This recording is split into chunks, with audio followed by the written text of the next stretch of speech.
Studio में हमारे साथ दो खास मेहमान जुड़ चुके हैं। जेएमएम से तनुज खत्री जी हैं और कांग्रेस से डॉक्टर तौसीफ आलम हैं। आप दोनों का बहुत बहुत स्वागत है। इस चुनाव को किस रूप में देख रहे हैं? डॉक्टर तौसीफ, पहला सवाल आपसे, ये जो उपचुनाव हो रहे हैं, जनता का मैंडेट क्या होगा? अब जहां के मतदाता जो हैं वो घर से निकल रहे हैं, 4 बजे तक अपने मताधिकार का प्रयोग करेंगे।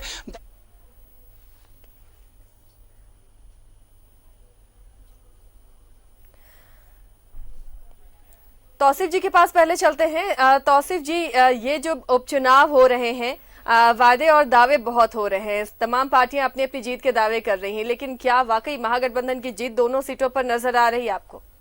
बिल्कुल, देखिए, जो अभी 2019 में इलेक्शन हुआ, झारखंड में जिस तरह से यहाँ के नौजवानों ने, बुजुर्गों ने, माताएं बहनें जिस तरह से वोट बाहर निकल के ज्यादा से ज्यादा तादाद में जो परसेंटेज था वोट का, वो देखने की जरूरत है और दिया। और जो सत्ता पक्ष थी उस वक्त, जो सरकार थी भारतीय जनता पार्टी की, उसको बेदखल किया। तो अभी केवल 1 साल हुआ है और 5 साल के लिए मुझे मैंडेट जनता ने दिया था। काम करने की अभी जरूरत है, काम चल रहा है। जिस तरह से हमने खाका तैयार किया है, उस खाके के ऊपर काम शुरू हो गया है। अब देखने की चीज ये है कि जैसे ही हमारी सरकार बनी और 2-3 महीने के अंदर में कोरोना काल आ गया, इस कोरोना काल में जो काम हुआ है उसको भी देखने की आवश्यकता है। एक एक व्यक्ति तक, जिस तरह से खाद्य आपूर्ति विभाग ने, सरकार ने एक एक व्यक्ति तक जो जरूरतमंद लोग थे उनको वहां तक सामग्री पहुंचाया, खाद्य सामग्री पहुंचाया। हेल्थ की जहां तक बात है तो स्वास्थ्य विभाग ने कोई कसर नहीं छोड़ा, सभी लोगों को जितना बेहतर हो सकता है स्वास्थ्य उनका उपचार होना चाहिए, उसके लिए काम किया। तो ये सब सारी चीजें हैं। हमने जितना कोरोना काल में काम किया है, भारतीय जनता पार्टी विपक्ष के पास कोई ऐसा सवाल नहीं है कि जो वो मुझसे सवाल करे और उसको जवाब, मतलब सवाल करने का कुछ, जिस तरह जो भी सवाल तो है तौसीफ जी। यहीं पर बीजेपी के मेहमान जुड़े, वंशवाद का मुद्दा उन्होंने उठाया। 10 महीने के कार्यकाल में क्या किया, विकास का कोई काम नहीं हुआ, ये तमाम मुद्दे उठाए। नहीं, मैं जवाब देता हूँ। वंशवाद की क्या बात ये लोग करेंगे? वंशवाद का तो उस वक्त ही मुद्दा, देखिए, बात निकलेगी तो फिर दूर तक लग जाएगी बात। यहाँ सिर्फ वंशवाद की जब बात निकलेगी तो फिर राजस्थान से लेकर उत्तर प्रदेश और उत्तर प्रदेश से लेकर कर्नाटक और मध्य प्रदेश तक जाकर के रुकेगा। तो वंशवाद की भारतीय जनता पार्टी बात ना करे। बात यहाँ पे यह है कि जब शिबू सोरेन जी संघर्ष कर रहे थे इस राज्य को अलग कराने के लिए और इस राज्य की पहचान दिलाने के लिए, उस वक्त उनके साथ कौन था? ये भारतीय जनता पार्टी के लोग जवाब देंगे। उस वक्त उनके साथ उनके बच्चे थे, उनके लोग थे, उनके परिवार थे। और जो संघर्ष में उन लोगों ने जितना दुख सहा है, जितना कठिनाइयां सही है, क्या भारतीय जनता पार्टी इसका जवाब देंगे? और जब वहां पे जब भी चुनाव हुआ है और जब भी वो शिबू सोरेन जी या हेमंत सोरेन जी वहां पे रहे या उनके लोग रहे, तो उनके साथ उनके भाई रहे। उस क्षेत्र में बसंत सोरेन ने काम किया है। आखिर किसको वहां पे सीट दी जाती, कौन लोग लड़ते? तो बसंत सोरेन का वहां पे कंट्रीब्यूशन है, योगदान है। उसी तरह से आप आ जाइए यहाँ बेरमू में 6 बार वहां की जनता ने हमारे स्वर्गीय राजेंद्र सिंह जी को जिताया। तो राजेंद्र सिंह जी के साथ कौन था? कौन उनके साथ साय के साथ खड़ा था? ये अनूप सिंह जी थे। तो अनूप सिंह जी ही वहां के लिए उनका जो कंट्रीब्यूशन है, उस कंट्रीब्यूशन को देखते हुए पार्टी ने उनको टिकट दिया। और वहां की जनता ने यह मन बना लिया है कि जो राजेंद्र सिंह जी के तरह साय के तरह खड़ा था, उसी को मुझे वोट देना है। आप देखिए वहां पे किस तरह से लोग, नौजवान जो है लाइन में खड़े हैं, महिलाएं लाइन में खड़ी हैं, और जो मेरी बहनें हैं वो लोग वोट करने के लिए उतावली हैं। क्यों? जो वहां पे प्यार था, स्नेह था, और जो वहां के लोगों का विश्वास था राजेंद्र सिंह जी पे और दुमका में शिबू सोरेन जी पे, उन सब सारी चीजों को जब देखिएगा तो इनका सोपड़ा बिल्कुल साफ तो पहले ही हो चुका है और आज तो बिल्कुल ही हो जाएगा। और ये जो बात बना रहे हैं कि ये रिजल्ट आएगा 10 तारीख को तो उल्टी गिनती होगी, तो सीधी गिनती होगी, ये सब बेमानी है, ये फ्रस्ट्रेशन है। इनकी बातों को कोई भी भारतीय जनता पार्टी के किसी भी लीडर की, बड़े से बड़े लीडर हो या छोटे से छोटे लीडर हो या जो भी उनके कार्यकर्ता, कोई सीरियसली झारखंड में नहीं ले रहा है। इसलिए कि उन्होंने जिन वादों के साथ वो लोग आए थे वो वादा पूरा नहीं किया। अब बिहार में भी इलेक्शन हो रहा है, देख लीजिए जिस तरह से जन सैलाब महागठबंधन के प्रत्याशियों वहां पर के लिए भी और वहां के मुद्दा नेताओं उठाया के लिए है। वंशवाद का। तनुज जी, इस पर आपसे भी रिएक्शन। बीजेपी के गेस्ट प्रवक्ता इसी स्टूडियो में बोलकर गए कि सोरेन परिवार के हैं बसंत सोरेन, इसलिए उन्हें प्रत्याशी बनाया गया। कार्यकर्ताओं की अनदेखी की जाती है, वंशवाद है गठबंधन में, चाहे वो बिहार की बात करें या फिर बेरमो सीट की बात करें या फिर दुमका सीट की बात करें। देखिए, जहां तक उनकी बात है तो उनकी बात को अब कोई गंभीरता से लेता नहीं है भारतीय जनता पार्टी की, और उनको अमित शाह का वंशवाद नजर नहीं आता है, उनको पीयूष गोयल का वंशवाद नजर नहीं आता है, और तमाम हम वो गिनने गिनाने के लिए यहाँ नहीं बैठे हुए। हताश हो चुकी है ये भारतीय जनता पार्टी और उनके कार्यकर्ता, इसलिए प्रदेश लेवल के जो उनके जो अध्यक्ष हैं वो इस तरीके के लूज स्टॉक पर उतर आए हैं कि उनके पास आज कुछ बचा नहीं है। आशिया जी, इस चीज को समझने की जरूरत है कि जब 2019 में जो झारखंड में विधानसभा का चुनाव हुआ, ये जो दो उपचुनाव अभी हो रहे हैं, ये स्वाभाविक से चुनाव थे, क्योंकि एक सीट को खाली हुई और दूसरी सीट में जो घटना घटी आदरणीय राजेंद्र सिंह जी के साथ, तो उसको लेकर के ये चुनाव हो रहा है। और 5 साल जो ये भारतीय जनता पार्टी ने राज किया, और यूं कहें कि 16 साल जो उन्होंने राज किया, जिस तरीके से झारखंड का चीरहरण करने का काम किया, हर वो दुस्साहस किया, और खास करके संथाल परगना की वो धरती जो उसकी संस्कृति को, सभ्यता को सीएनटी एसपीटी के माध्यम से नष्ट करने का काम करने की कोशिश की, उसका जवाब जनता ने दिया पिछले चुनाव में। और फिर से, और ये जो आज बोल रहे हैं कि उपचुनाव तय करेगा, थोड़ा सा इनको, अभी तो यहाँ कोई नहीं है, अगर होंगे उनके कोई रिप्रेजेंटेटिव तब मैं बोलूंगा, क्योंकि उनके एब्सेंस में बोलेंगे तो लोग देखेंगे तो कहेंगे कि कोई नहीं है इसलिए बोल रहे हैं। वो आएंगे तब मैं उनसे सवाल हम करेंगे कि आप कैसे इलॉजिकल बात करते हैं। आप 6 लोगों को खरीद फरोख्त के पिछली सरकार बनाते हैं, और ये पूर्ण बहुमत से भी ज्यादा की सरकार है। ये कैसा इलॉजिकल बात करते हैं ये लोग? क्या पढ़े लिखे नहीं हैं, या क्या इनमें दिक्कत है कि ये उपचुनाव तय करेगा, सरकार बदल जाए? ये इस तरीके आज इनकी हताशा दिखाती है। आज चूंकि देखिए, सरकार गठन के बाद से ही मार्च में ही यूं कहें कि पूरी तरह से कोरोना का प्रकोप पूरे विश्व में और हमारे राज्य में भी उससे अछूता नहीं रहा, और पूरे देश में सबसे ज्यादा रिकवरी रेट के साथ झारखंड आज खड़ा हुआ है। बहुत कम कैजुअलिटीज यहां पर देखने को मिली, और एक ऐसे युवा मुख्यमंत्री तो ले गई ना बीजेपी ने, कहा कि केंद्र की वजह से हुआ है, झूठ का ये सरकार अपनी पीठ थपथपा रही है। हाँ, कुछ अच्छा होगा तो वो केंद्र होगा, और जो कुछ खराब होगा वो राज्य पर। ये तो इनके पास तो कुछ बचा नहीं। ये नैरेटिव सेट करते हैं, झूठ की नैरेटिव, और झूठ की नैरेटिव से ये जनता को दिग्भ्रमित करते हैं। अभी इसी चुनाव में ये झूठ की नैरेटिव कर रहे हैं कि ये दिशा और दशा तय करेगी, ये मजबूत करेगी महागठबंधन को। और ऑलरेडी हमारी वो सीट है, ऑलरेडी जीती हुई सीट है, उसमें आप कहां से दिशा तय करेंगे? दिशा तो वो महागठबंधन के दुमका से झारखंड मुक्ति मोर्चा और बेरमो से कांग्रेस के प्रत्याशी तय करेंगे ना। आप तो कहीं गिनती में ही नहीं है। चलिए, तो ये चर्चा हमारी आगे भी जारी रहेगी, लेकिन हम कुछ अपडेट्स अपने दर्शकों को बता दें। आज बेरमो से कांग्रेस प्रत्याशी अनूप सिंह ने अपने परिवार के साथ वोट डाला है। अनूप सिंह के साथ मां रानी सिंह, उनकी पत्नी अनुपमा सिंह समेत पूरे परिवार ने अपने मताधिकार का इस्तेमाल किया।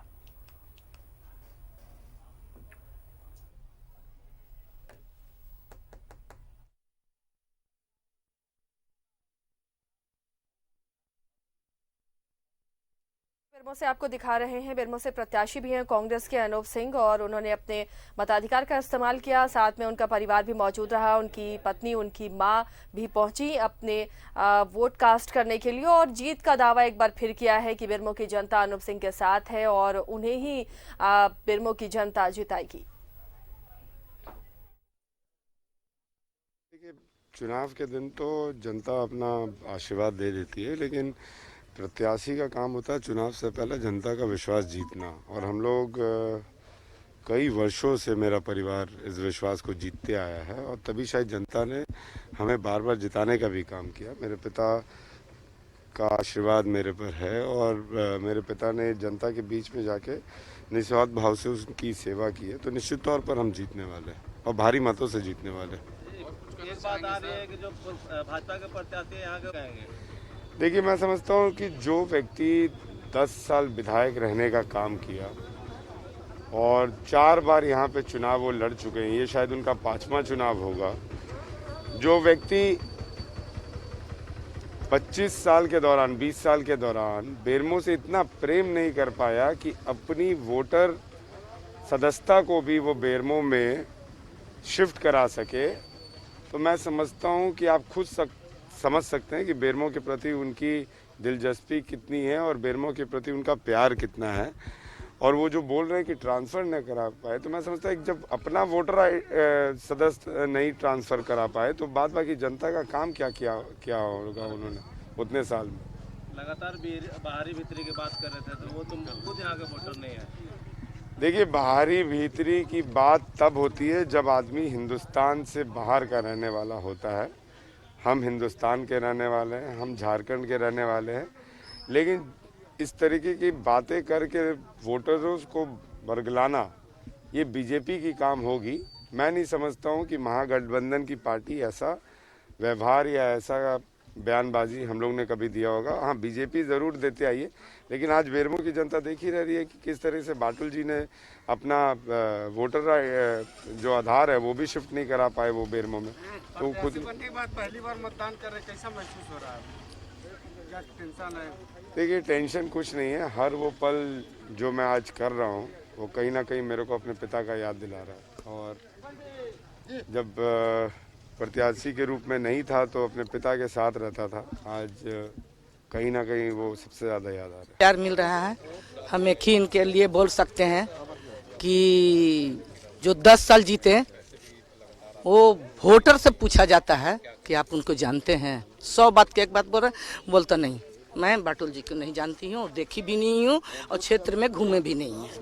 और ये 40 साल से मैं करते आई हूँ और इनको पूरा बहुमत मिल रहा है। हम आशीर्वाद दे रहे हैं। तो बयान करना भी मुश्किल है। आप लोग समझ सकते हैं कि पापा का प्यार इतना रहा है कि हम लोग कभी सोच भी नहीं सकते थे कि 10 महीने बाद हम लोग वापस से वोट करने आएंगे, और हम लोग कभी भी ऐसा नहीं सोच सकते थे। और पूरा आशीर्वाद है पापा का, आप भी देख रहे हैं। पूरे बेरमो की जनता हम लोगों को जिताने में लगी है। कहीं भी ऐसा नहीं आपको दिखेगा जहाँ पे कहीं भी कुछ नेगेटिव हो, कुछ भी हो, सब पापा का आशीर्वाद है। और बेरमो की जनता हमारी पापा के लिए इतना ज़्यादा उनको, मतलब उनके आशीर्वाद से सब लोग ये चाहते हैं कि वापस से हम लोग कांग्रेस को लाएं, महागठबंधन को लाएं और विकास का काम हो। और चलिए दुमका लिए चलते हैं, आपको वहां से हम सीधी तस्वीरें दिखाते हैं। राकेश हमारे सहयोगी हमारे साथ जुड़े हुए हैं। राकेश, दुमका में भी मतदाता निकल रहे हैं अपने मताधिकार का इस्तेमाल करने के लिए। फिलहाल आप किस बूथ पर हैं और क्या वहां पर भी उत्साह दिख रहा है आपको? देखिए आसिया, ये मसलिया प्रखंड है और दुमका के लिए मसलिया बेहद खास माना जाता है। किसी भी प्रत्याशी की जीत और हार का बड़ा पैमाना ये रखता है। और आपने देखा होगा, यही वजह रही कि तमाम जो दल है, चाहे झारखंड मुक्ति मोर्चा की बात कर ले या बीजेपी की बात कर ले, उनके जो तमाम बड़े नेता दुमका में कैंप किए हुए थे, उनका ज़्यादातर जो फोकस था वो मसलिया को लेकर ही था। मुख्यमंत्री ने भी कई सभाएं मसलिया में की। जो उनके प्रत्याशी हैं बसंत सोरेन, उनका खास फोकस इस क्षेत्र में रहा। और अब तक जो झारखंड मुक्ति मोर्चा का जो रिकॉर्ड रहा है, झारखंड मुक्ति मोर्चा जब भी यहाँ से जीती है तो मसलिया सबसे बड़ा योगदान उसमें रहा है। तो यही वजह रही कि मसलिया को लेकर सबसे ज़्यादा फोकस रहा तमाम पार्टियों का। जो बाबूलाल मरांडी लगातार यहाँ कैंप करते रहे, उन्होंने भी तकरीबन 50 से ज़्यादा सभाएं सिर्फ मसलिया प्रखंड में की है। तो आप अंदाज़ा लगा सकते हैं कि इस प्रखंड का इस चुनाव को लेकर कितना महत्वपूर्ण है। बहरहाल आसिया, जिस जगह पर मैं मौजूद हूँ, यहाँ तकरीबन 50% वोट कास्ट हो चुके हैं। और जो आंकड़े हैं 12 बजे के आसपास के अगर आंकड़े की अगर बात करें तो लगभग 40 से 42% आंकड़ा जो है वो जा चुका है। यानी दुमका से हमेशा जो है वो मसलिया का जो वोटिंग परसेंटेज होता है वो ज़्यादा होता है। और इस बार भी कमोवेश जो स्थिति है वही नज़र आ रही है। दुमका के मुकाबले जो मसलिया प्रखंड है, चाहे पूर्वी इलाका कह ले या उसका पश्चिमी इलाका कह ले, उस वहाँ का जो वोटिंग परसेंटेज है वो दुमका शहर के मुकाबले ज़्यादा है।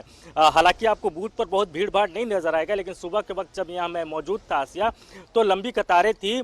और अभी का जो वक्त होता है, ग्रामीण जो होते हैं, ये ग्रामीण परिवेश का इलाका है, लिहाजा जो ग्रामीण होते हैं इस वक्त अपने खेतों में काम करने के लिए चले जाते हैं। और उम्मीद की जानी चाहिए कि 3 बजे के बाद, 4 बजे के बाद जो 1 घंटे का जो महत्वपूर्ण समय होता है वोट का, उस समय इस प्रखंड में और तमाम जो इस प्रखंड में जुड़े बूथ हैं वहां आपको भीड़ नजर आएगा। भीड़ इसलिए भी थोड़ी कम है आसिया, क्योंकि पिछले बार के मुकाबले 43 अतिरिक्त बूथें बनाई गई हैं कोरोना के मद्देनज़र, और तमाम बूथों का जो स्ट्रेंथ रखा गया है वह तकरीबन 500 से 600 रखा गया है।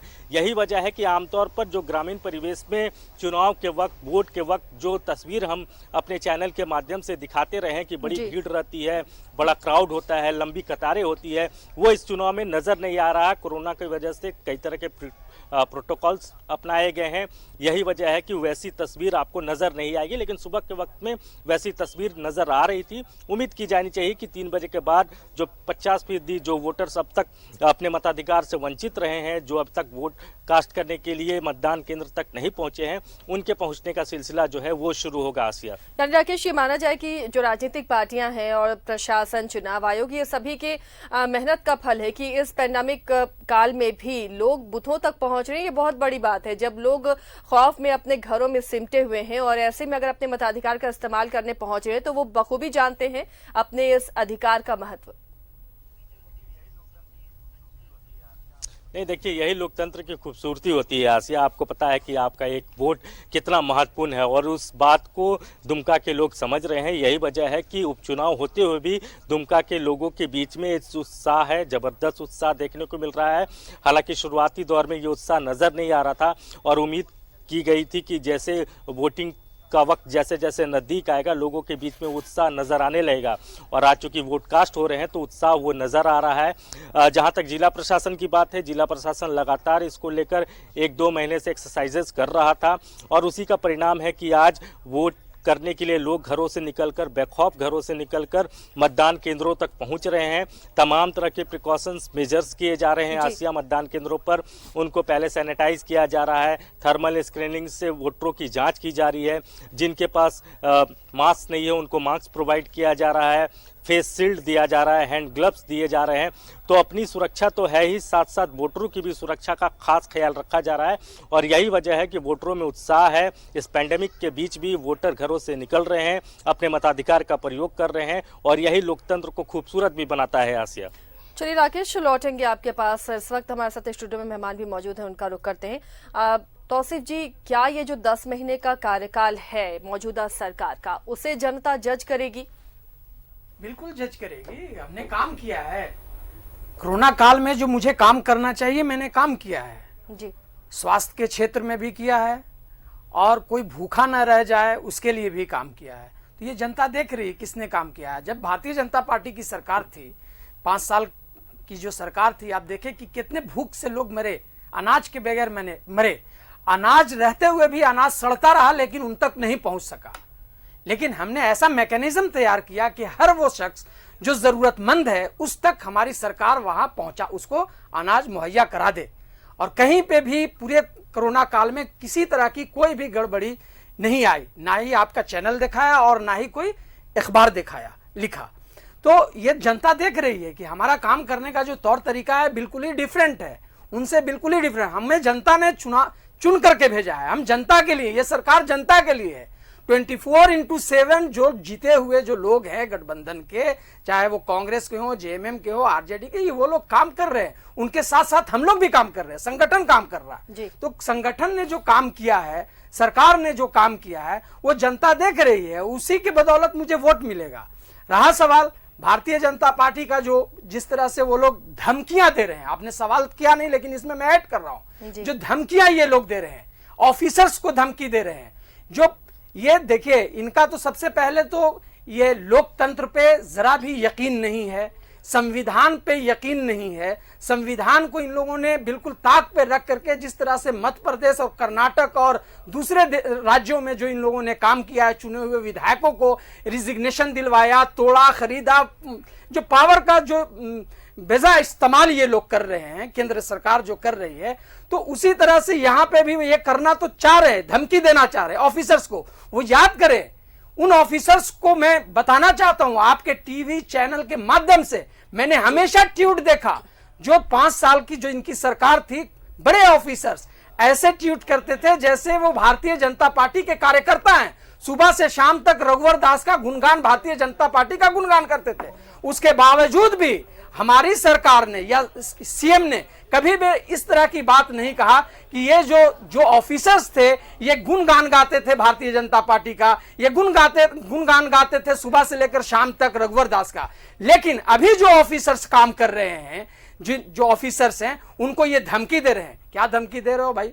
वो लोग जिस तरह से काम कर रहे हैं उसका तारीफ करना चाहिए, उनको प्रोत्साहित करना चाहिए, लेकिन ये धमकी दे रहे हैं। तो हम लोगों का पूरा यकीन लोकतंत्र पे है, हमारा पूरा, हम जो है संविधान के अधीन चलने वाले लोग हैं। ये लोग तो अनर्गल बात करते हैं और करते रहेंगे, उससे कुछ फर्क पड़ने वाला नहीं है। ये हार चुके हैं। इनके जो दीपक प्रकाश जी हैं, जिस तरह के शब्दों का इस्तेमाल कर रहे हैं, वो उनको शर्म आनी चाहिए भारतीय जनता पार्टी को, उन लोगों को, कि इस तरह के शब्दों की गुंजाइश लोकतंत्र में नहीं है। आपको जनता ने नकार दिया है। आपको, मुझे तो बहुत कुछ बोलने के लिए बहुत ऐसे शब्द है, लेकिन मैं नहीं बोल सकता हूं उनके लिए, लेकिन उनको संभल करके और सही शब्दों का इंतखाब करना चाहिए, चुनाव करना चाहिए और अपनी बातों को रखना चाहिए।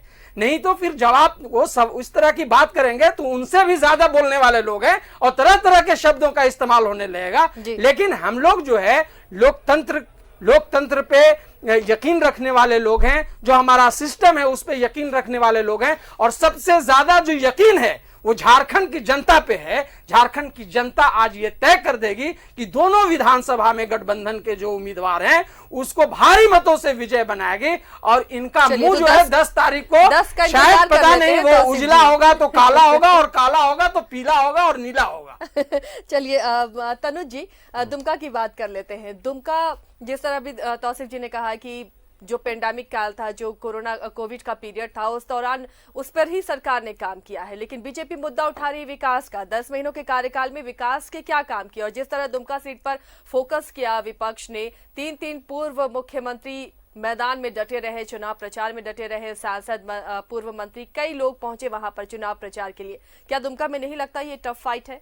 देखिए, सबसे पहले तो आपके चैनल के माध्यम से, चूंकि आज लोकतंत्र का पर्व है, पूरे झारखंड की जो दुमका और बेरमो की जनता है, उनसे हम ये निवेदन करते हैं कि अगर अभी तक घर से नहीं निकले हैं तो जाएं और अपना मत का अधिकार का प्रयोग करें।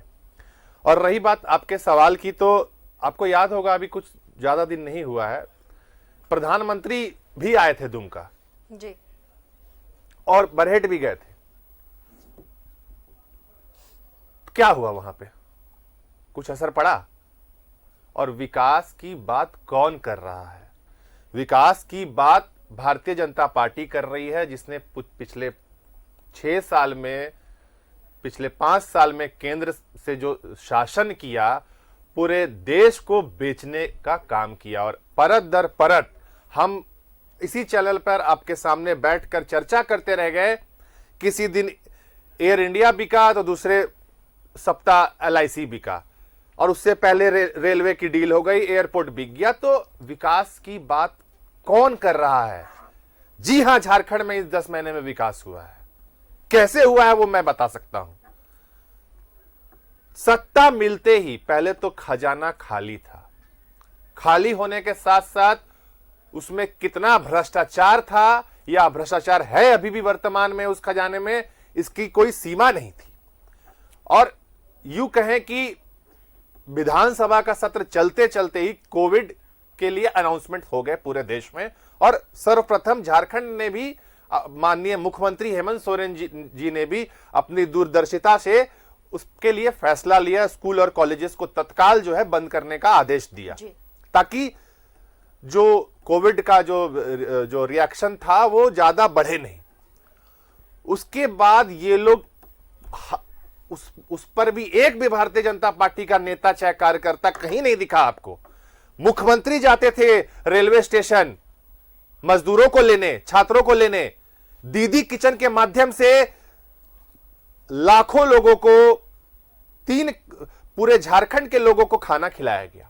उसकी मॉनिटरिंग मुख्यमंत्री खुद करते थे जाकर के, और ये घर में बैठ करके, टीवी में बैठ करके, ये तो स्टूडियो तक आने में डरते थे।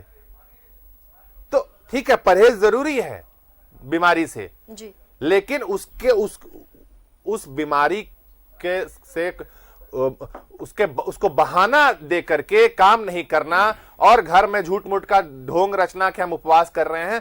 तो अपने जो पिछले माननीय प्रधानमंत्री की विफलताओं को छुपाने के लिए इनके पास आज कुछ बचा नहीं है। ये जोड़ तोड़ करके शासन में आना चाहते हैं किसी तरीके से।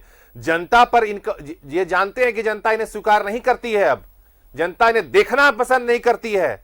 हम चूंकि इनके तरह बिलो द बेल्ट जाकर के बात नहीं करते हैं सार्वजनिक मंचों से, जी, क्योंकि पूरा झारखंड नहीं पूरा देश देखता है और एयर में, तो हम एक संयमित भाषा में ये कहते हैं कि जनता इनको देखना नहीं पसंद करती है, भगा देगी इनको।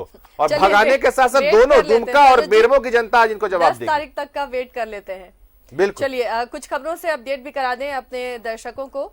बेरमो से बीजेपी प्रत्याशी हैं योगेश्वर महतो बाटुल, लेकिन वो वोट नहीं करेंगे। बाटुल बोकारो विधानसभा सीट से के नागरिक हैं। मीडिया से बात करते हुए बाटुल ने कहा कि वो झैना मोड़ में 10 सालों से रह रहे हैं, जिसकी वजह से बोकारो विधानसभा सीट से अपना नाम बेरमो सीट में ट्रांसफर नहीं करा पाए और शायद इसी वजह से वो वोट देने से महरूम रह गए।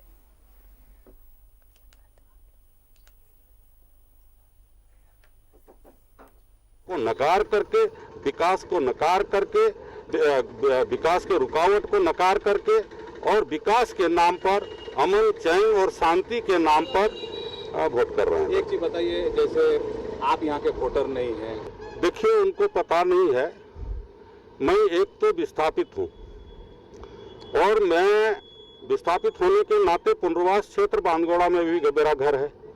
मैं गांगजोरी जो इसी विधानसभा का जरेडी प्रखंड का है, आज भी मेरा वहाँ घर था और घर आज भी घर है, खंडर हो गया है, का रहने वाला कोई नहीं है। वहाँ हमारे सारे जमीन जाए। इधर दुमका में प्रत्याशी बीजेपी के प्रत्याशी हैं लुइस मरांडी, उन्होंने भी अपने वोट कास्ट किया। उन्होंने मीडिया से बात करते हुए लुइस मरांडी ने मतदाताओं से ज्यादा वोट की अपील भी की है।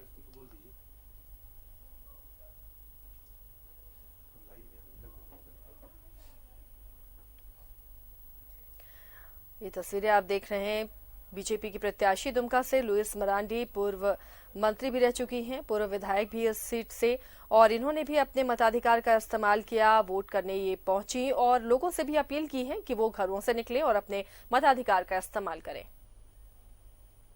अपना वोट अपने गांव में आके हमने कास्ट कर दिया है और इस यहाँ पर अभी तक का जो परसेंटेज दिखा वोट के प्रति जागरूकता वो दिखाई दे रहा। अपने काम के आधार पर या कार्यकर्ताओं के काम पर आधार पर भारतीय जनता पार्टी के नेतृत्व में, चाहे भारत सरकार हो चाहे राज्य सरकार हो, जो विकास घर घर तक, गांव गांव तक पहुंचाने का काम हम लोगों ने किया है, उस आधार से हम लोगों को लगता है कि जनता भारत।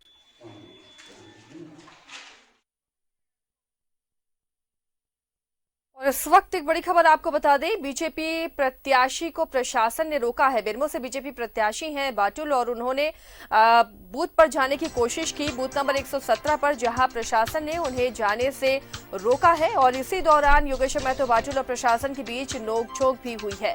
आपको बता दें कि बेरमो में उनका नाम है वोटर लिस्ट में और बोकारो में वोटर लिस्ट में उनका नाम है और बेरमो से वो प्रत्याशी हैं। उन्होंने कहा कि वो नाम ट्रांसफर नहीं करा पाए, बूथ में वो पहुंचे और अंदर जाने की कोशिश की। इस दौरान सुरक्षा कर्मियों से नोकझोंक भी हुई।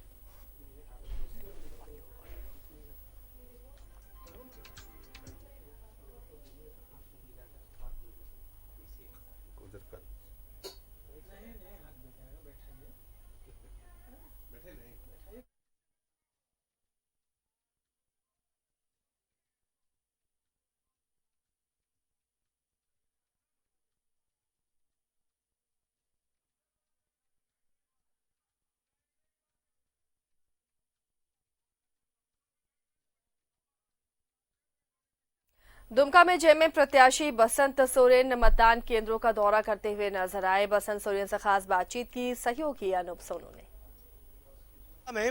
उप राजधानी में लोकतंत्र का महापर्व चरम पर है और मतदान के करीब 3-4 घंटे गुजर चुके हैं। प्रत्याशी बसंत सोरेन जो कि जेएमएम और महागठबंधन के प्रत्याशी हैं, लगातार मेहनत इन्होंने की फील्ड में और अब आज के दिन जब फसल काटने की बारी आई है तो खेतों को लहलहाते हुए वो देखना चाहते हैं, इसीलिए वो हर बूथ का दौरा कर रहे हैं। बसंत जी, अभी तक की रिपोर्ट क्या कहती है? काफ़ी अच्छा रुझान है, वोटर सचेत हैं और वोटर बहुत समझदार है, तो रुझान काफ़ी अच्छा है और मैं उनको धन्यवाद देना चाहता हूँ। बसंत में क्या खासियत लोगों को दिखी? अभी तो लोग बताएंगे, बसंत तो बसंत है,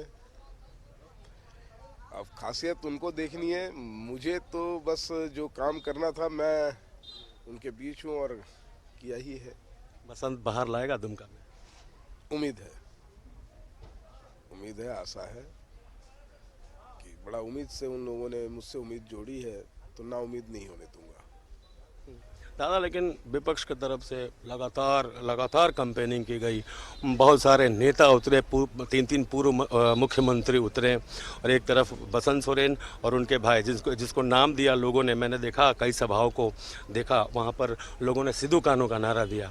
तो ये नारा सिर्फ नारा नहीं है, अगर लोग सिद्धू कानू का रूप प्रतिरूप देख रहे हैं आप में तो जिम्मेदारी और बढ़ जाती है। स्वाभाविक है और मैं जिम्मेदारी लेने के लिए भी तैयार हूँ। ये परिवार हमेशा जिम्मेदारी लिया है, क्योंकि इस झारखंड को इसीलिए हम लोगों ने बिहार सेलेक्ट किया था कि इसको अपने तरीके से सजाएं, संवारें, इसकी रक्षा करें, यहाँ के लोगों के दुख तकलीफ़ों को हम लोग बढ़िया तरीके से समझें और इसको पूरा करने का काम करें। इसलिए मेरा परिवार, पूरा परिवार, इनफैक्ट मेरी पार्टी के सारे कार्यकर्तागण हमेशा उन लोगों का प्रयास रहा है कि किसी को परेशानी ना हो, जो भी तकलीफें हों उसको दूर करने का काम करें। दादा, जो फीडबैक अभी मिल रहा है आपके कार्यकर्ताओं के द्वारा, जो भी आपके समर्थक हैं, क्या वो आपकी उम्मीदों के उतने करीब हैं जितना उम्मीद यहाँ की जनता ने आपसे रखी? जी, काफ़ी उम्मीद रखी जनता ने और उनका प्रयास रहा है कि, और ना उम्मीद होने को हम लोग दिए भी नहीं हैं और ना उम्मीद करना चाहते हैं। देखिए, वादों की सरकार, पिछली सरकार वादों के ऊपर ही चल रही थी, वादों की उम्मीदों पे ही चल रही थी, काम कुछ किया नहीं, सिर्फ वादे ही किए। हम लोग वादा पे विश्वास नहीं करते हैं, वो खासकर मैं तो नहीं करता, मैं काम करने पे विश्वास करता हूं और अपने काम को ही मानता हूं। बसंत जेएमएम के नेता नहीं है, यहाँ की जनता मानती है नेता नहीं है, वो जेएमएम के झंडावरदार हैं, वो जेएमएम के सिपाही हैं। आपने अपने पिता के लिए वोट मांगे, मेहनत की, आपने अपनी माताजी के लिए भी वोट मांगे, मेहनत की, आपने अपने बड़े भाई के लिए मेहनत की, वोट मांगी, आज आप खुद के लिए मेहनत कर रहे हैं, वोट मांग रहे हैं। खैर, वोट मांगने का टाइम गुजर गया, कैसा, सब में क्या अंतर है? ये एक टाइम गुजरा है आपका। ऐसा है कि मैं कभी नेता ना था, ना कभी बनूंगा। मैं सिंपल एक कार्यकर्ता जैसे था, बसंत सोरेन, लोगों के बीच उनका बेटा बन करके, उनका भाई बन करके, आज भी बसंत सोरेन वही है और कल भी यही रहेगा, कोई बदलाव नहीं आएगा मुझ में। लोग कहते हैं कि दुमका शहर जेएमएम का गढ़ नहीं रहा है और मसलिया, दुमका का जो मसलिया प्रखंड है वो जेएमएम का किला रहा है, तो क्या इस बारी ये सब कहावतें बरकरार रहेंगी? सारी कहावतें जो है धरी की धरी रह जाएंगी। दुमका शहर हो या दुमका हो, इसने मुझे जिस तरीके से प्यार दिया है मैं उसको भूल नहीं सकता और ना भूलने दूंगा मैं किसी को। जो अपेक्षा उन लोगों ने, शहरवासियों ने, दुमका वासियों ने मुझसे की है, वो वैसा ही पाएंगे, मुझ में कोई बदलाव नहीं आएगा। लेकिन जो आपकी विपक्ष में है, जो सशक्त उम्मीदवार है, देखिए, विपक्ष की मैं बात नहीं करूंगा, विपक्ष का काम है। उन लोगों का ये कहना है कि इस बारी आपके गढ़ में उन्होंने सेंधमारी की है। अब देखते हैं कौन किसकी गढ़ में सेंधमारी किया है। हम इतना जानते हैं कि हम जैसे थे वैसे ही हैं और वैसा ही काम करते हैं। अच्छा बसंत जी, पेंडेमिक चल रहा है, महामारी चल रही है कोरोना की, ऐसे में परसेंटेज को लेके जिला प्रशासन और सरकार भी चिंतित है इस चुनाव को लेके। क्या प्रत्याशी के बतौर आप भी चिंतित है कि हो सकता है कि कोरोना की वजह से लोग कम निकलें? देखिए, कोरोना की वजह से कम जरूर हो सकता है, लेकिन ऐसा नहीं है। वो भी सजग व्यक्ति है, अपनी सुरक्षा को देखते हुए वोटिंग करने के लिए जरूर बाहर आएंगे। और यही विनती भी है कि अपनी सजगता को देखते हुए, अपनी सुरक्षा को देखते हुए जरूर वोट करें। 9 बजे तक तकरीबन 14% के आसपास की वोटिंग की बात आ रही थी और मैं ग्रामीण क्षेत्रों में था, हमारी टीमें भी ग्रामीण क्षेत्र में है, वहाँ 40% के आसपास चली गई है वोटिंग परसेंटेज। तो इसका मतलब ये है कि शहर में थोड़ी धीमी गति चल रही है, ऐसा क्यों? नहीं, मुझे नहीं लगता धीमी है। मैं पता करता हूँ, मेरे पास ऐसी कोई रिपोर्ट नहीं है जी। मैं तो देखा है, मैंने जाना भी है, सुबह निकला भी था मैं। लोग अच्छे प्रतिशत में वोट कर रहे हैं और वोट करने के लिए काफ़ी उत्सुक भी है। अच्छा, बतौर प्रतिनिधि अगर मैं अभी के माहौल को भापते हुए ये पूछूं आपसे कि परसेंटेज क्या भाई जी का रिकॉर्ड टूटेगा, आपके बड़े भाई का रिकॉर्ड टूटेगा? परसेंटेज उनके टाइम में जितना गया था। देखिए, ये तो मैं जीत हार के फासले की बात नहीं कर रहा जी जी जी, मैं वोटिंग परसेंटेज की बात कर रहा हूं। देखिए, कहना मुश्किल होगा, अभी अब लोग वोट ही कर रहे हैं तो अभी कहना। तो प्रत्याशियों के दिलों की धड़कनें आज बढ़ी हुई हैं, क्योंकि उन्होंने जो भी चुनाव प्रचार किए, वायदे किए हैं, आज जनता उस पर मुहर लगा रही है। इस वक्त हमारे साथ स्टूडियो में एक नए मेहमान भी जुड़ गए हैं। बीजेपी से योगेंद्र प्रताप सिंह है। योगेंद्र जी, आपका स्वागत है। तौसीफ जी, अब तो बीजेपी के मेहमान भी आ गए हैं और लगातार बीजेपी कहती आ रही है कि दोनों सीटों पर उसकी ही जीत होगी, 10 महीने के कार्यकाल को जनता देखेगी और नकार देगी। नहीं, देखिए, जो 2019 में भी चुनाव हुआ, जिसमें दुमका से हम शुरू करते हैं जी, लुइस मरांडी जी काफी उत्सुक भी है की विधायक थी और मंत्री भी थी। चुनाव हुआ, वहां की जनता ने उनको नकार दिया। फिर 1 साल के बाद चुनाव हो रहा है, ये अभी 1 साल नहीं हुआ, 1 साल मतलब चुनाव हो रहा है। इसमें आप 2 चीजें देखना हो, बहुत इम्पोर्टेंट है। वो ये है, आप ठीक कह रही हैं कि 10 महीने का जो कार्यकाल सरकार का रहा है उसको जज करेगी जनता, लेकिन उसके साथ साथ ये भी जज करेगी ये जो 5 साल मंत्री रही हैं, तो इन्होंने वहां की जनता के लिए क्या किया और साथ साथ पूरे राज्य की जनता के लिए क्या किया। लुइस मरांडी जी का एक घोटाला सामने अभी आया है। अल्पसंख्यक समुदाय के जो छात्र हैं, उनकी छात्रवृत्ति का बड़ा घोटाला आया है।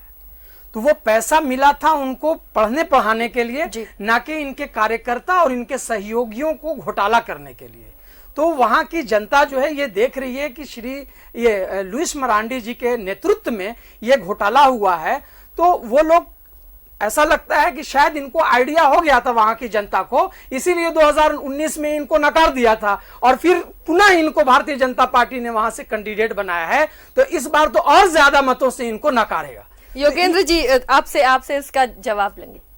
देखिए, जिस प्रकार का ट्रेंड सुबह से दिख रहा है जी, जनता में आक्रोश है। जो पिछले 10 महीने का इनका कार्यकाल रहा है, यह जो ट्रेलर इतना भयावह रहा है कि जनता उब गई है इसी 10 महीनों में।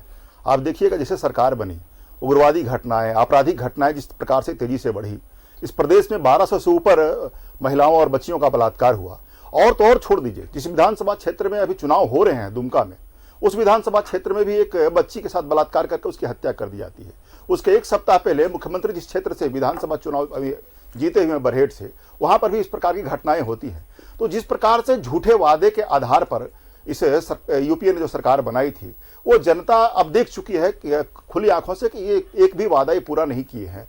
इन्होंने कहा था कि हम सारे अनुबंध कर्मियों को स्थायी करेंगे, 5 लाख लोगों को रोजगार देंगे, ग्रेजुएट को 5,000 देंगे, पोस्ट ग्रेजुएट को 7,000 देंगे। तो ये सारे झूठे वादे लेकिन योगेंद्र जी, इन सब के बीच में आप पेंडेमिक को भी तो इनकार नहीं कर सकते हैं ना। कोविड-19 भी तो इसी दौरान आ गया।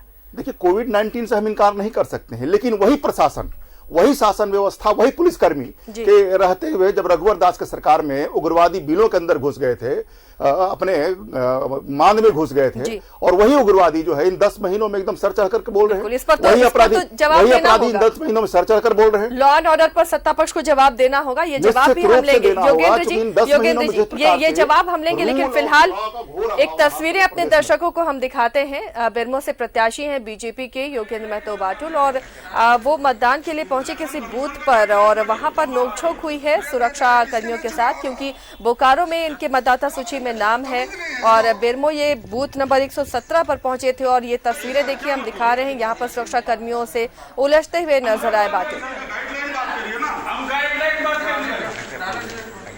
इलेक्शन कमीशन का गाइडलाइन पढ़िए तब बात करिए। किसके लिए चुनाव हो रहा है? क्या बात करने तमीज नहीं है इसको।